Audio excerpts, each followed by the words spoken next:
Olá, essa é minha contribuição para a roda de conversa virtual preparatória para o 1º de maio.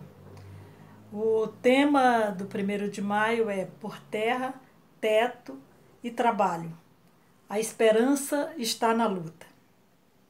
Em tempos de pandemia, fica mais fácil perceber a importância da terra, do teto, do trabalho e da luta. Sem a luta, a situação estaria muito pior, porque a concentração da terra e da riqueza seriam muito maiores. Com a terra, com o teto, com o trabalho, milhares de vidas não seriam ceifadas no nosso país por conta da pandemia, essa epidemia generalizada que afeta o mundo neste momento. Faltam a terra, o teto e o trabalho. E em pleno século XXI, esse é o tema do 1º de maio. Por que isso acontece?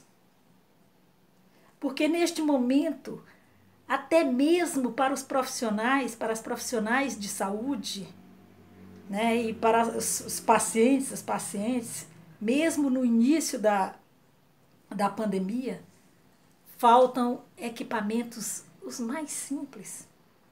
Faltam máscaras, aventais, luvas, respiradores, insumos para fazer os exames os mais simples possíveis.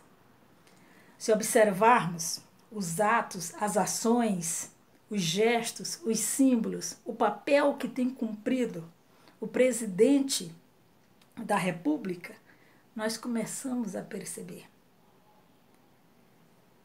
é que nós vivemos em um sistema capitalista, um sistema de destruição e morte, onde o que vale é o lucro. Parando para analisar o que está sendo votado no Congresso Nacional, as medidas encaminhadas pelo governo e tem feito todos os esforços junto com sua equipe econômica para aprovar essas medidas, os reais objetivos dela são favorecer os banqueiros, aumentar a dívida pública sem que o país ganhe nada com isso e penalizar ainda mais quem trabalha e produz as riquezas. Que dívida pública é essa? O que você sabe sobre essa dívida? Eu fui convidada para participar dessa roda de conversa tratando sobre esse tema, dívida pública. Nessa roda de conversa, e espero que a partir dessa conversa nossa, possamos conjuntamente contribuir muito mais para que a sociedade brasileira tome conhecimento sobre a dívida pública. No ano de 2000, em plebiscito da dívida externa, a sociedade brasileira já se posicionou.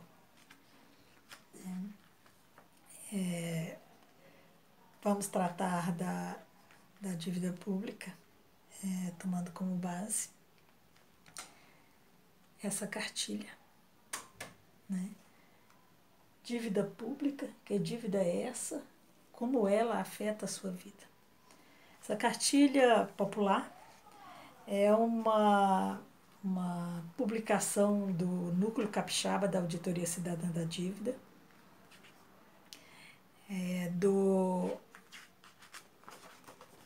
da Frente Estadual em Defesa da Previdência Social, dos Direitos Trabalhistas e Serviços Públicos e do Instituto Genildo Batista.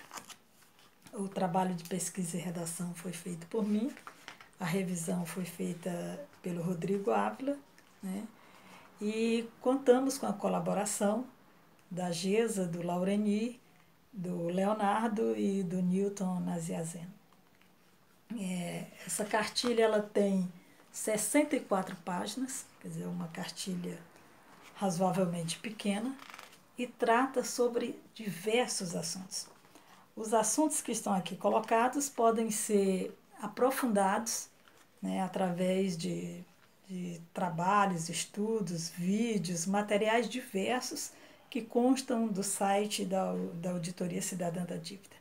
A auditoria tem sido a organização que tem dado valiosa contribuição para a sociedade brasileira nesse sentido, se debruçando sobre dados oficiais, analisando-os, né, fazendo publicações em linguagem acessível, né, para que a sociedade entenda o endividamento público brasileiro e que esse seu posicionamento, né, lhe leve a exigir, né, a auditoria da dívida pública.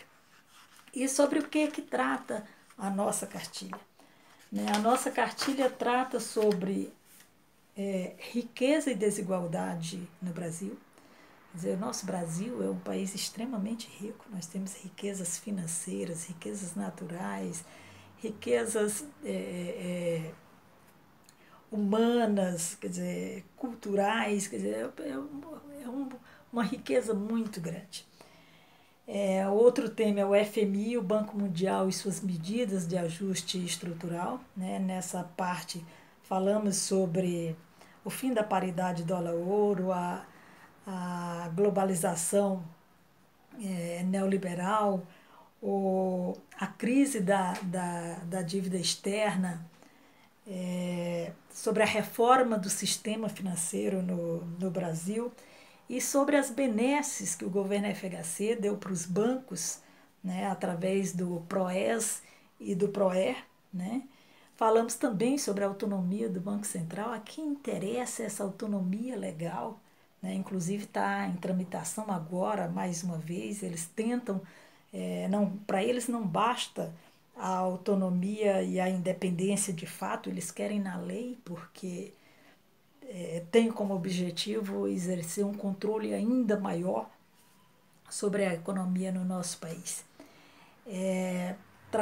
Fazemos um histórico da dívida pública, né, começando pela dívida social, né, uma dívida nunca paga com o povo brasileiro e cujos reflexos, né, a sociedade, especialmente as pessoas mais pobres, negras, indígenas, né, a dívida para com esses povos, para conosco, é uma dívida muito grande que o Estado brasileiro tem.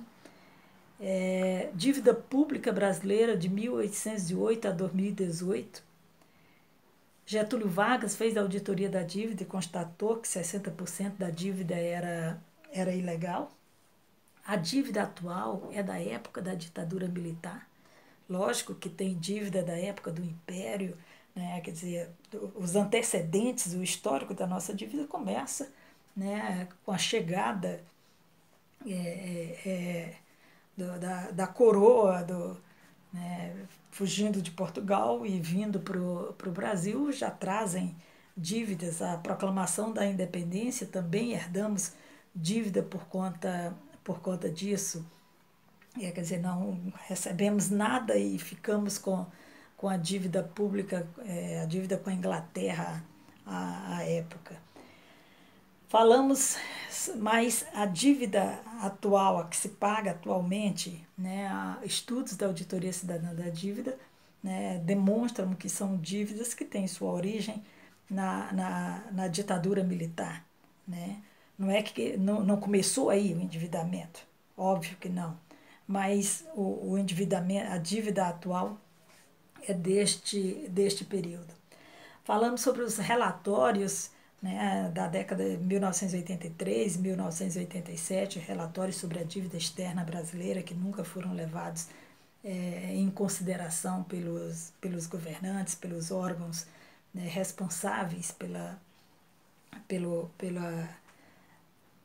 gestão, pela fiscalização, pela, né, legalidade do processo de endividamento.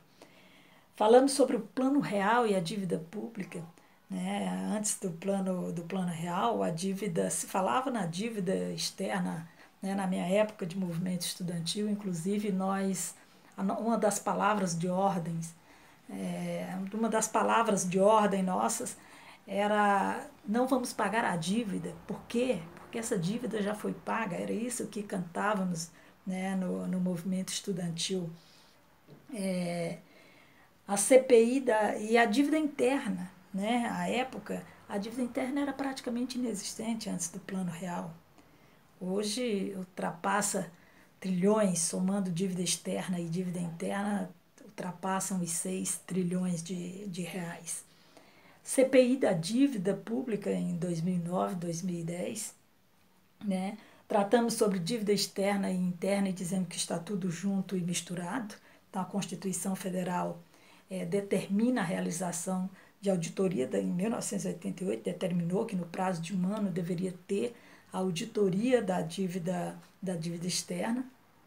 Essa análise desses documentos nunca foi feita, a auditoria já foi vetada, inclusive, né? Na época, a presidenta Dilma vetou a auditoria da dívida pública, o ex-presidente ilegítimo Michel Temer também, né? Falamos sobre a dívida dos estados, dos municípios, a dívida da União, né? Sobre o sistema da dívida. Essa expressão, sistema da dívida, foi uma expressão, esse nome foi criado pela Maria Lúcia Fatorelli, que é a coordenadora nacional da auditoria da dívida,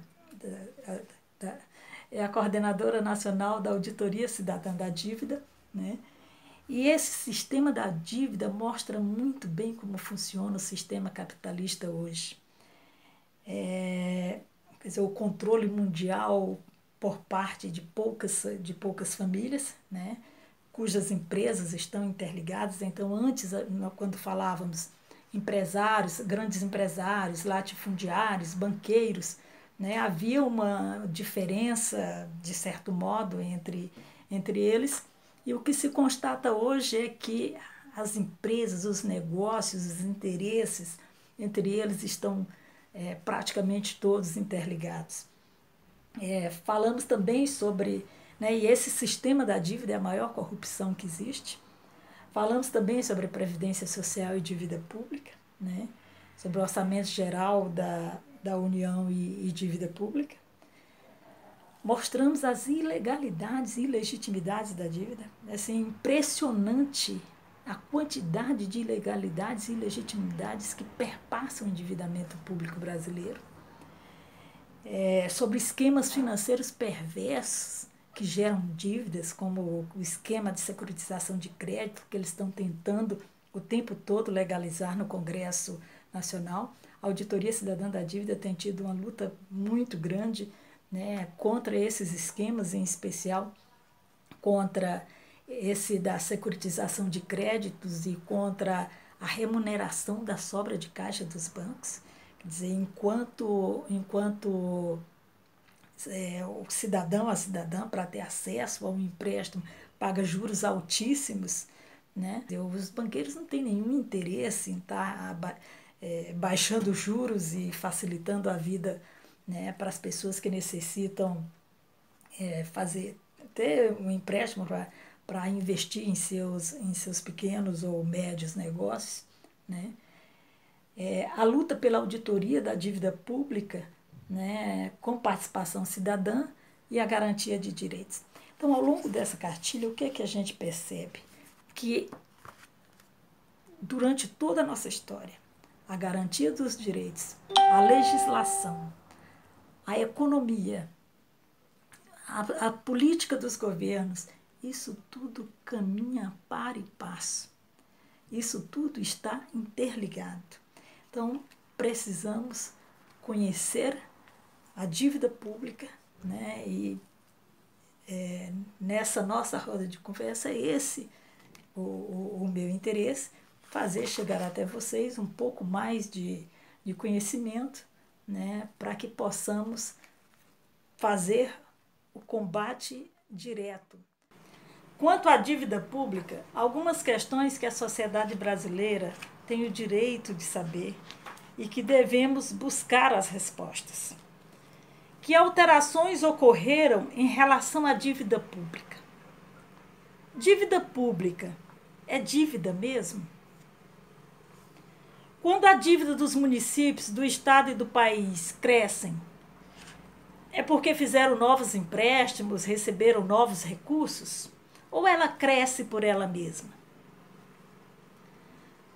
Quais os mecanismos utilizados para fazerem a dívida crescer? Quem determina esse crescimento? Quem ordena esses mecanismos? Os contratos determinam isto? Todas as dívidas têm contrato? E essas dívidas não prescrevem? Dívidas prescritas não já foram revestidas de ilegalidade? Será que essas dívidas não já foram pagas? Porque a dívida externa cresceu tanto durante a ditadura militar. Em 1964 era 3,2 bilhões de dólares. Em 1985 já eram 105 bilhões de dólares. Porque a dívida interna cresceu tanto depois do Plano Real. Era praticamente inexistente.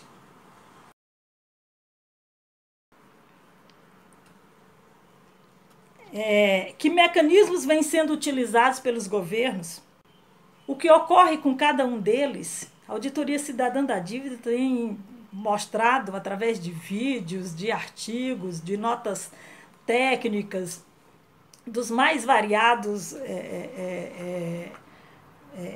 das mais variadas formas. A Auditoria Cidadã da Dívida tem demonstrado cada um desses mecanismos, tanto os que estão em tramitação no Congresso Nacional, como aqueles que estão sendo implementados pelo Banco Central, né, e outras formas aí. Como essas dívidas afetam a vida das pessoas, como afeta os serviços públicos? Por que, ao invés de fazer a auditoria da dívida, todos os governos, praticamente todos, preferiram fazer ajustes fiscais em detrimento das condições de vida da população? A situação que nós estamos hoje com essa pandemia e as medidas que foram aprovadas, especialmente nos últimos anos, né? Mas medidas que já vinham sendo tomadas em doses, né, menores, e que o governo Temer e o governo Bolsonaro aceleraram de uma forma tão profunda que hoje a situação dos trabalhadores e trabalhadoras em nosso país e das pessoas que necessitam de benefícios assistenciais é uma situação dramática, né? E a pandemia vem mostrar de uma forma mais escancarada toda essa situação. Quer dizer, tanto a realidade da população brasileira quanto os mecanismos utilizados pelos governos e pelo sistema financeiro para beneficiar os bancos em detrimento da população. São tantos os mecanismos, são tantos os instrumentos, são tantas as ilegalidades, as ilegitimidades, é tanta sacanagem que às vezes a gente fica se perguntando, mas que capacidade, como que eles conseguem? Né? Vimos isso na aprovação de todas as contrarreformas, né? Contra a reforma trabalhista, contra a reforma da Previdência.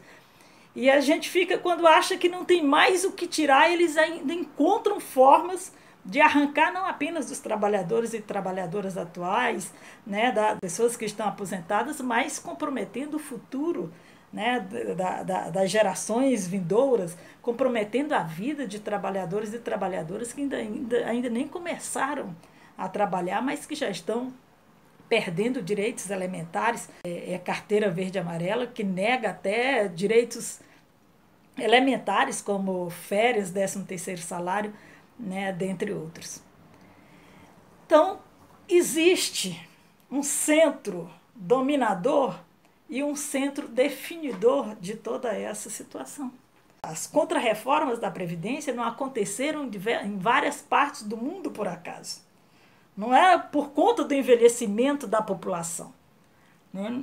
Na verdade, existe um controle do mundo por parte de um certo número de famílias, né, as 147 mega empresas, né, e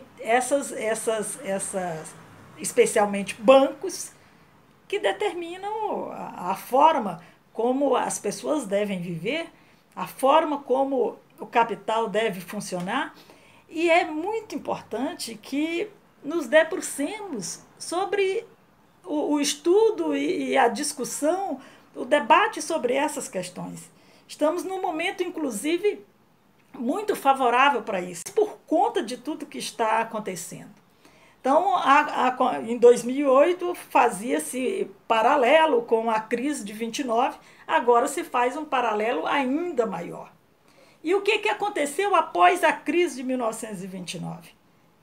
Eles começaram a pensar como garantir a estabilidade financeira das instituições financeiras. Né? Quer dizer, independente do que aconteça, independente de quem sejam os governantes, como que esses privilégios que o sistema financeiro tem serão mantidos. Uma outra preocupação foi como garantir a livre circulação do dinheiro.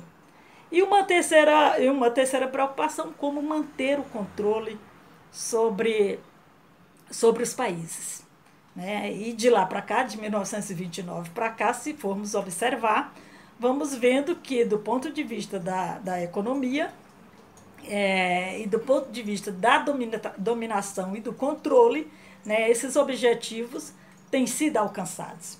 E nesse momento da pandemia, vemos que eles aceleram esses mecanismos.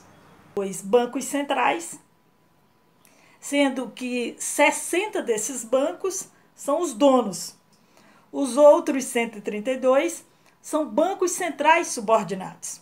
O Brasil o Banco Central do Brasil é o Banco Central subordinado a esse BIS. Na conferência de Bretton Woods, né, eles criaram, quer dizer, organizada por esse BIS, eles criaram o Fundo Monetário Internacional e o Banco Mundial. Então, na verdade, o FMI e o Banco Mundial, né, são os braços do BIS impondo suas políticas, né, pelo mundo. Então, esse BIS ele determina, né, qual a política econômica a ser adotada pelos diversos países. Então, são vários os mecanismos, quer dizer, esse BIS tem vários órgãos, várias comissões, comitês, é uma parafernália. Por isso que sempre que alguém é indicado para a equipe econômica do governo, que você vai ver quem já passou por lá, quer dizer, passou por algum desses, pelo Banco Mundial, pelo FMI, por algum desses comitês. Então já fizeram escola. Então o que acontece? Nós precisamos compreender isso tudo. Nós precisamos. É inadmissível que cerca de 40%, às vezes até 47%, quer dizer, quase que a metade de tudo que é arrecadado e gasto pelo governo federal vai para pagamento de juros e amortizações da dívida. A Auditoria Cidadã da Dívida não é contra que se tenha dívida, mas a dívida não pode ser da forma como tem sido utilizado. O pagamento o próprio STF, as dívidas nesse momento de pandemia, o próprio governo, né, já fez referência a isso. Os próprios organismos internacionais estão todos, né, com essa conversa, mas nós não podemos ter nenhuma ilusão, porque a cada momento como esse, a cada renegociação de dívida, o preço que se paga é muito maior. Né? Então, há necessidade de uma auditoria da dívida pública e uma auditoria com a participação da sociedade, com a participação popular, com a participação cidadã. Né? para que esses mecanismos, né, sejam os documentos, né, isso tudo seja analisado. E só se defina o que é dívida legal, o que é dívida ilegal, o que é dívida legítima, o que é dívida ilegítima, e só se pague dívidas legais constituídas de forma legal e mantidas de forma legal e legítima, né, ao longo do tempo. Mas o que nós vemos é exatamente o contrário. Nós vemos o governo acelerar aquelas medidas do plano denominado Mais Brasil, que na verdade é o plano Mais Banqueiros. Né? Está sendo aprovado, né? Já foi aprovado na Câmara dos Deputados, no primeiro turno do Senado, e vai para a votação no segundo turno, a PEC 10, que é a PEC do orçamento de guerra. Guerra de quem contra quem? Engana-se quem pensa que é a guerra contra o coronavírus. Né? Na verdade, é a guerra contra a população, é a guerra contra o nosso país, é a guerra para garantir que, passada toda essa onda da pandemia, toda essa crise do sistema capitalista, que, como diz o vírus, né, o coronavírus já disse, eu não tenho nada a ver com essa crise estava aí, não coloque a culpa nos meus ombros. Quer dizer, o que o coronavírus 2019 veio foi só mostrar a realidade a que está submetida a população brasileira. A que realidade está submetida a população mundial com esse sistema capitalista. O que a gente percebe? Né? Que os países, né, que mais e melhor representam esse sistema são, inclusive, os países, como o próprio Estados Unidos, são os países onde as pessoas não têm sequer um sistema de saúde pública. Aqui no Brasil, o SUS fizeram tudo e mais alguma coisa para destruí-lo. E ai da população brasileira se não fosse o Sistema Único de Saúde nesse momento. Então, precisamos estudar a dívida pública, saber que tem todo um histórico, não apenas do endividamento, mas da luta contra essa forma de endividamento, a luta contra a dívida externa, na época da crise da dívida externa, a luta pelo não pagamento da dívida, né, a luta na década de 90, né, inclusive gostaria de destacar, né, o papel que foi cumprido pelas organizações sociais, pelos movimentos sindical, popular, de um modo geral, diversas organizações, igrejas cristãs, né, o Conselho Nacional das Igrejas Cristãs, a CNBB, né, a própria posição do Papa Francisco com a convocação do encontro, que infelizmente por conta da pandemia não teve como ocorrer, né, em Assis, que é para discutir a economia de Francisco e Clara. Então, nos diversos momentos há uma luta, uma discussão, mas é preciso que essa discussão comum chegue à sociedade como um todo.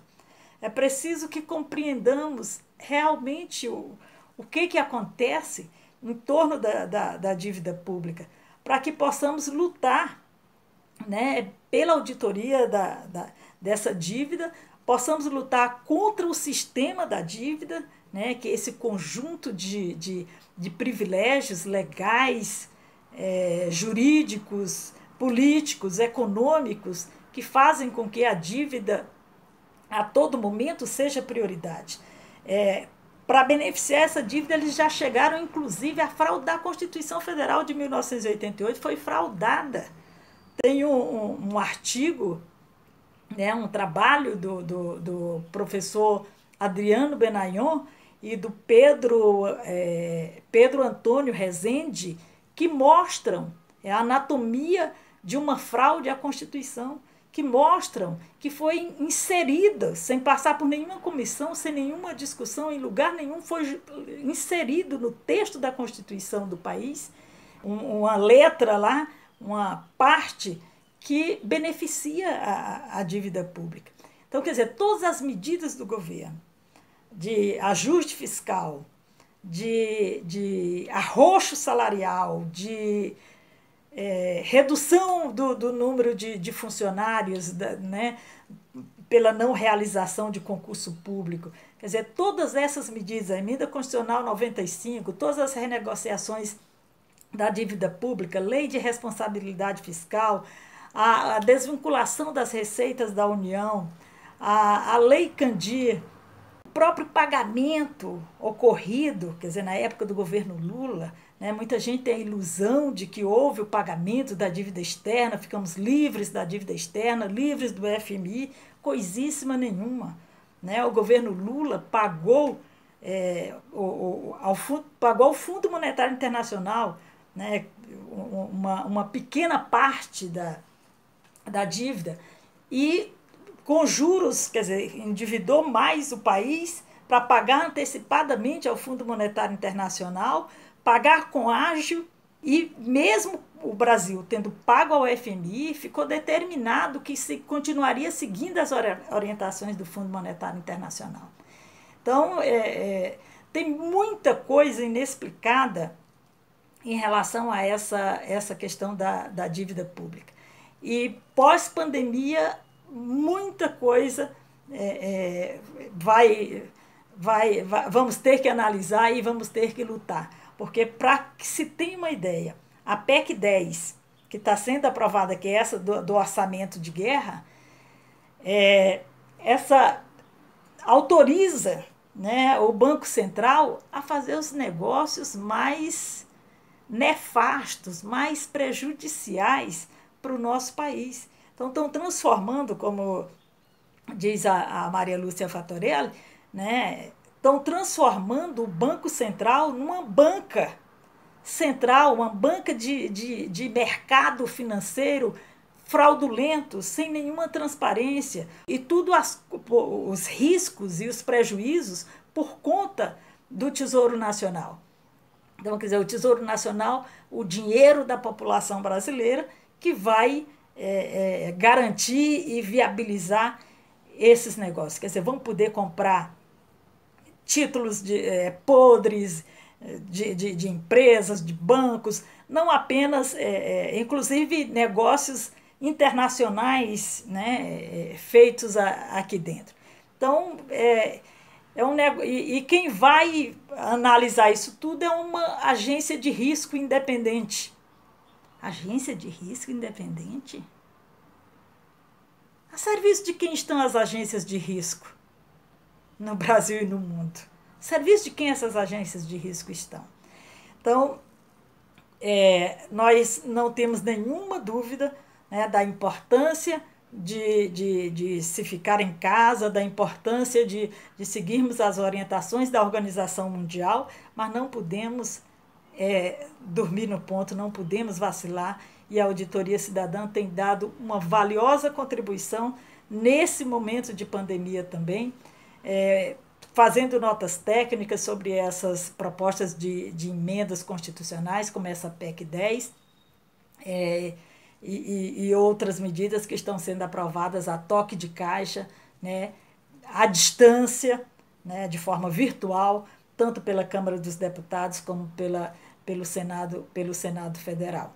Então, esse tema da dívida é um tema fundamental, é um tema essencial, e quanto mais a gente estuda a dívida pública, né, através dos cursos da Auditoria Cidadã da Dívida, dos livros, das publicações, né, quanto mais se estuda, mais a gente se dá conta, né, da necessidade de combatermos esse sistema capitalista. O sistema da dívida mostra nitidamente como opera o sistema capitalista, não só no Brasil, mas como opera esse sistema capitalista no mundo. Então, precisamos lutar pela auditoria da dívida pública como participação cidadã, enfrentar o sistema da dívida e o sistema capitalista e buscarmos construir uma outra sociedade.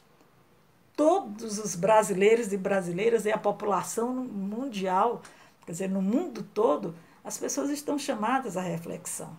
E devemos fazer essa reflexão não apenas do ponto de vista pessoal, individual, eu como pessoa, como que eu posso melhorar, como eu posso ser melhor, como eu posso ser mais solidário ou solidária, mas pensarmos do ponto de vista da sociedade, pensarmos do ponto de vista de como funciona essa sociedade, como funciona esse sistema. E se realmente quisermos ter vida digna, quisermos ter segurança, saúde, educação, dignidade, uma sociedade onde o ser humano seja efetivamente valorizado, vamos ter que romper com esse sistema capitalista e vamos ter que construir uma nova sociedade.